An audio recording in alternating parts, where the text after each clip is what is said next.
teman-teman boleh percaya, boleh tidak. Saya dulu itu tak pikir orang yang masuk sawah itu hanya bikin konten. Di Pasuruan kan waktu itu kan ada dari Malang mau ke Surabaya, ternyata dia lewat tol, ternyata dia di sawah. Nah, itu kan ada. Dalam hitungan 10 menit saya atau 15 menit saya sudah nyampe di Gresik. Masuk akal nggak teman-teman? Oke, let's go. Halo semuanya, berjumpa lagi dengan saya si tukang review yang belak-beluk dan bukan profesional. Tapi kali ini videonya berbeda teman-teman. Kali ini saya bercerita mengenai perjalanan saya yang ngeri sedap. Teman-teman boleh percaya, boleh tidak ya. Tuh. Jadi sebelum cerita saya mulai, saya minum kopi dulu teman-teman. Ini kopi bikinan saya ya, kopi hitam tanpa gula, murni pula ini. Kopinya ini. Bismillahirrahmanirrahim. Biar lancar nanti kalau ngomong ya. Dan juga ditemani oleh keripis, yaitu keripik pisang coklat. Dan ini diproduksi oleh Beling dengan berbagai rasa. Rasa coklat. Ini. Dan untuk kalian yang memerlukan stamina, ini ada Fitgomek, ada Titan Gel Gold, dan kopi Pelion, serta kopi Troy. Vitalik tidak ketinggalan.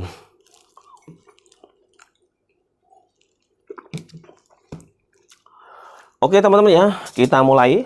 Waktu itu perjalanan dari Denpasar ke Jawa saya lakukan malam hari dengan berkendara bersama keluarga. Jadi saya, istri, dan anak-anak. Ada temennya anak ikut liburan ke Jawa. Perjalanan dimulai jam 10 malam ke Jawa, sampai penyeberangan, sampai habis nyebrang itu lancar-lancar saja. Nyampe di Probolinggo. Nah, nyampe Probolinggo kok terus karena di dalam mobil tuh saya udah ngomong sama istri, nggak usah ngetol ya, jalan darat saja. Maksud saya itu nggak usah naik tol tapi jalan bawah. Tapi kok sampai di Probolinggo saya kok naik aja, nah, gitu. Nah, ternyata saya mengalahkan hati nurani. Saya mengalahkan hati nurani untuk menuju tol. Padahal hati nurani saya mengatakan dari awal jangan ngetol. Nah, ternyata saya mengalami kejadian yang tidak enak. Apa itu Bang? Kejadiannya ini juga belum begitu misteri. Nah, tapi apa kebetulan saya sudah nggak paham, kopling saya jebol. Nah, kondisinya sampai malam seperti ini dan akhirnya sampai di Jawa jam 12 malam. Nah, berikutnya gini. Di Jawa ya kejadian itu ada aja. Kendaraan parkir diem, kendaraan saya itu ditabrak orang. Padahal saya udah di pinggir, parkir udah di pinggir, jalan lebar 10 meter. Saya sudah di pinggir, tapi kok ditabrak orang padahal itu jalan naik. Oke, berikutnya ya. Setelah itu, setelah hari H berangkat lagi ke Bali. Nah, ini yang paling ini luar biasa. Saya juga tidak mengerti mengapa seperti ini. Jadi berangkat dari rumah di Jawa itu saya jam 4 pagi. Jam 4 pagi nyampe Malang itu mau masuk tol ya. Itu jam 5.43 menit. Jadi dari Blitar, dari Kesamben tuh saya jam 4 kurang nyampe di tol, pokoknya masuk pintu di tol itu jam 5.43 menit pagi ini ya. Ini tol Pakis. Nah, setelah itu jalan dan saya tidak berani kenceng. Saya jalan hanya 70, 80, 70, 80 seperti itu. Karena mengingat ban saya juga sudah ada tambalan tublesnya itu 2 jejer. Yang ditakutkan ini sobek itu. Bannya sudah tua, sudah diperingatkan sama tukang ban. Saya nggak berani kenceng. Nah, berikutnya setelah jalan itu masuk pagi ya, jam 5.43 ini teman-teman ya, jam 5.43. Udah Setelah itu saya jam 6 pagi. Saya jam 6 pagi itu perjalanan ini enak. Cet. Redup. Nah, pintu keluar Singosari saya ngelihat, pintu keluar Kelawang saya lihat. Setelah itu saya itu tidak melihat ada pintu keluar arah Probolinggo. Yang ada tembok pembatas jalan. Jadi kondisinya sudah redup, ada kabut, masih pagi ya. Dan itu aneh, mobil kencengnya luar biasa, wung nggak seperti biasanya. Nah, setelah itu baru sadar itu kok saya sudah di pintu tol daerah mana itu ya, Waru. Kok bisa ke Waru? Waru apa Sidoarjo itu loh. Nah, ini mulai ada apa ya, ada agak kebingungan. Bayangkan ya, hitung sendiri teman-teman yang suka perjalanan, hitung, atau mungkin yang wilayahnya di Malang atau di Surabaya atau di Pasuruan ya, coba hitung. Yang biasa perjalanan, saya masuk pintu tol jam 5.43, jam 6 saya sudah keluar pintu tol lagi. Itu loh, tiba-tiba itu saya di depan saya udah ada pintu tol. Itu ternyata wilayah mana ya, lupa aku, Sidoarjo apa mana. Nah, oke. Nah, setelah itu saya nyari pintu tol, naik itu ada pintu tol 1, 2, 3, mungkin 3 ya. Nah, itu saya pokoknya itu ngambil jurusan Malang. Seingat saya itu Malang yang saya tuju. Pokoknya saya mau ke tol Malang, arah Malang, karena saya mau ke Pasuruan. Saya mau ke Probolinggo, kok tiba-tiba saya ada di Sidoarjo dalam waktu berapa? Jam 5.43 menit sampai jam 6 sudah turun tol daerah itu tadi, Sidoarjo apa mana itu. Kemudian naik, saya ambil jurusan Malang. Nah, ini jurusan Malang ini ternyata itu kemana teman-teman? Tiba-tiba saya itu udah di Gresik. Jadi jam 6:04 saya masuk tol lagi, nyari jurusan Malang pokoknya. Lah itu kok tiba-tiba saya di Gresik. Coba teman-teman pikir nih, ini bukan hoak ya, ini teman-teman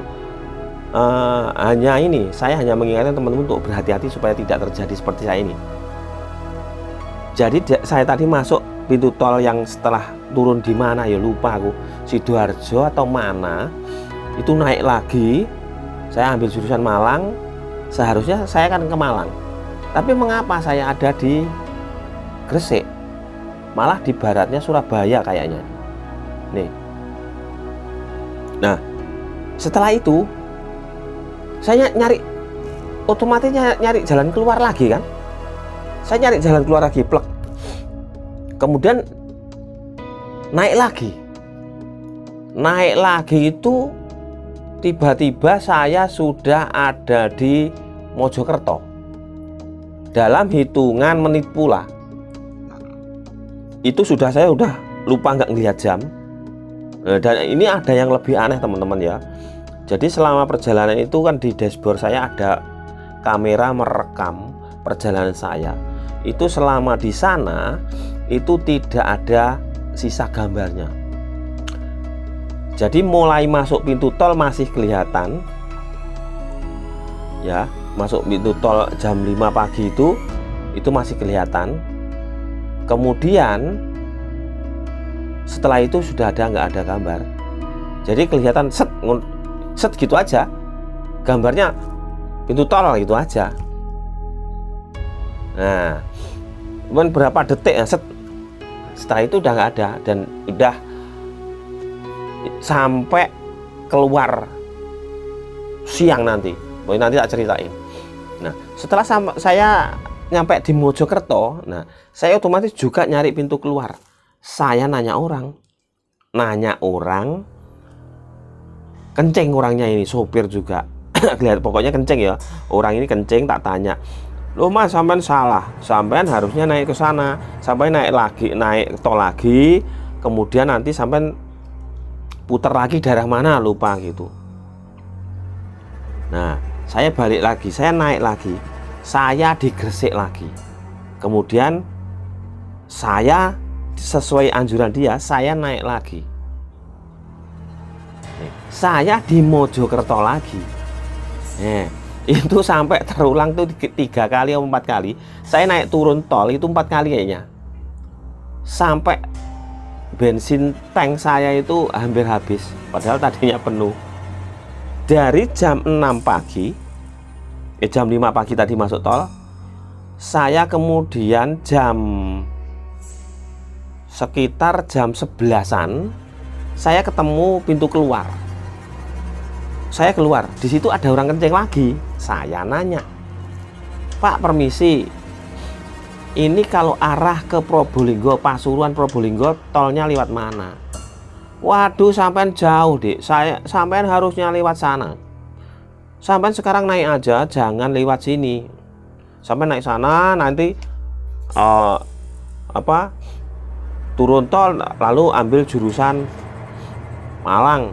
Itu katanya begitu katanya. Nah tapi saya takut, saya sudah takutnya apa gini, saya tadi udah nanya orang, diputar-puterin, kemudian GPS ini tidak berlaku di itu saat itu, tidak ada GPS bisa dipakai. Nah kemudian karena saya nanya orang lagi ini, saya nggak ngikutin sarannya, saya mendingan keluar pintu tol ini. Dek, sampai jangan keluar pintu tol sini, sampai nanti jangan keluar sini sampai nanti tambah jauh dan ketemu sungai besar, bilang gitu. Ya udah biarin Pak, tapi jalannya sempit loh, sungai. Udah nggak apa-apa Pak, terima kasih Pak. Nah, gitu saya. Kemudian saya keluar, pokoknya saya sepertinya diarahkan ke pokoknya supaya naik tol, saya nggak mau. Nah, kemudian saya terus ngikutin itu tes. Nah, setelah saya itu ketemu sungai gede, nah itu GPS mulai jalan, kelihatan GPS sudah mulai itu. Ternyata itu saya itu di daerah mana yo? Aduh, daerah Mojokerto mana itu loh, lupa aku pokoknya. Udah ada perbatasan Mojokerto Jombang juga gitu kok tadinya. Pokoknya itu. Akhirnya saya nurut jalur pinggir sungai itu ya, nggak tahu aku sungai apa, aku nggak mau nanya orang karena udah takut. Aku ngikutin GPS. Nah katanya Bu Google-nya ini terus 5 km nanti belok kanan. Nah, setelah belok kanan, nah itu masih ngikutin sungai ya, belok kanan sedikit, lurus lagi, terus lurus sampai 15 km atau 13 km gitu. 13 km, terus Anda jalan lurus 13 km. Masya Allah, lah kok jauh men, aku kok dilema ke sini ngapain ya, pikirku gitu ya. Nah ini setelah itu teman-teman ya, setelah aku ketemu pintu jalan keluar arah Pasuruan, lewat bawah aja, nggak mau aku naik tol lagi. Itu aku ketemu sungai panjang gede, nggak tahu sungai apa Berantas apa Porong nggak tahu. Terus saja aku turun sampai 13 km plus 5 km tadi, ketemu agak kota, kemudian ketemu persimpangan ruwet, ketemu pom bensin. Aku berhenti di situ ngisi bensin karena tankku sudah hampir habis, tinggal 1/4 dari full, tinggal 1/4 itu. Terus di situ aku nanya, Pak kalau mau ke Pasuruan enaknya lewat mana? Oh sampean mau ngetol apa mau lewat bawah? Saya belum sempat jawab, dia langsung nyaranin, orang yang ngisi di sebelah saya ini, motor ini, Mas jangan lewat tol, lewat darat aja, lewat bawah aja.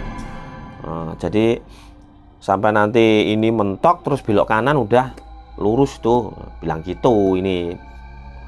Jadi sama, petugas pom bensin juga nyariin begitu. Nah ini juga. Nah setelah itu saya istirahat, ke kamar mandi, akhirnya mau melanjutkan perjalanan. Ternyata ban saya jebol. Nah ban saya jebol, ganti di situ lama. Akhirnya ban serepnya ini dipasang, ternyata bocor juga. Aduh, aku tuh kok dari awal perjalananku kayak gini aku. Nah, setelah itu udah tak paksain dipasang yang ban serep, biarpun agak bocor gini, tak paksain. Akhirnya nah, dalam perjalanannya ini ketemu, akhirnya udah ya, singkat cerita ketemu Pasuruan lurus, kemudian aku nggak mau naik tol. Nah, ini sekitar di mana Situ Bondo, itu saya tuh dipepet truk sama DK sebenarnya. Nah, truk ini emang udah banyak depannya mobil, memang macet, jalannya merembet gini. Truk ini dari belakang emang tuh cicit nyalip gini. Nah, ini loh, pas dia mau nyalip aku, ternyata nggak nyampe, dari depan ada truk, aku dipepet. Aku mundur gimana, orang belakangku juga ada mobil. Nah, aku kan terus jalan aja ngikutin depannya gini, dia terus mepet aku. Ya namanya orang udah capek, emosi, ya gimana ya, turun aku, tak suruh berhenti, tak bawain setang. Nah, untung aku masih bisa menahan emosi, cuman tak ya maki-maki lah ya. Saya bawa nyawa banyak di dalam mobil, sedangkan dia cuma sama kernetnya 2 gelintir, sama mungkin apa itu boxnya daging ayam apa daging sapi apa daging apa nggak tahu, karena dia mau bawa mobil box pressure. Dan itu memang dari awal tak lihat emang ugal-ugalan supir itu, orangnya kurus itu bikin emosi, tutup aja, cuma tak gedor pintunya aja. Akhirnya masih inget sabar ya.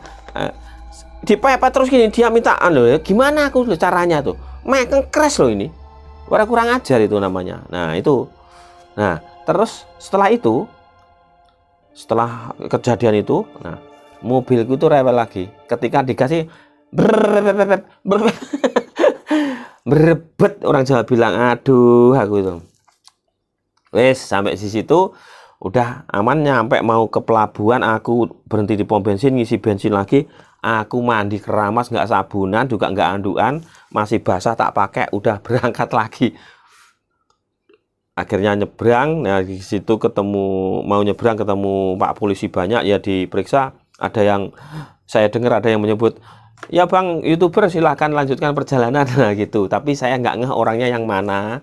Ya terima kasih ya, berarti sudah sering nonton video saya. Terima kasih Pak Polisi. Nah akhirnya saya masuk, menyeberang, dan akhirnya ya selamat sampai tujuan, saya dan keluarga nyampe di Denpasar lagi. Nah itu, nah saran saya ya, di balik cerita ini ya, teman-teman boleh percaya boleh tidak, tapi diambil pelajarannya, teman-teman hati-hatilah dalam perjalanan, apapun bisa terjadi. Saya dulu itu tak pikir orang yang masuk sawah itu hanya bikin konten. Di Pasuruan kan waktu itu kan ada dari Malang mau ke Surabaya, ternyata dia lewat tol terus masuk, ternyata dia di sawah. Nah itu kan ada. Nah itu sepertinya tak pikir itu bikin konten lah. Ternyata saya ngalamin sendiri. Hitungan menit saya sudah beratus-ratus kilometer. Hitungan menit ya. Diarahkan berat. Padahal jalannya cuma 80, 70, 80, 70. Nah, ini teman-teman boleh percaya, boleh tidak ya. Jadi cerita ini diambil hikmahnya saja.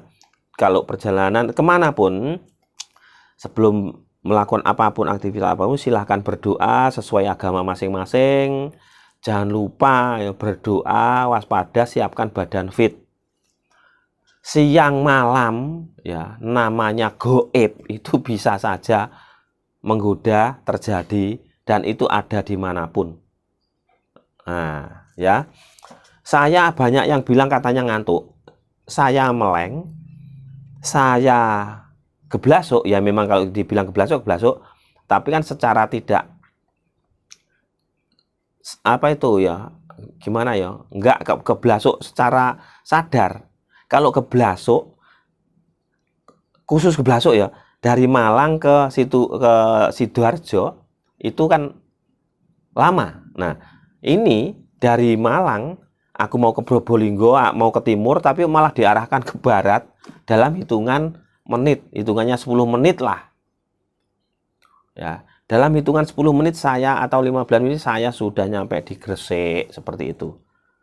Masuk akal nggak teman-teman? Nah, jadi teman-teman boleh percaya boleh tidak cerita saya ini ya.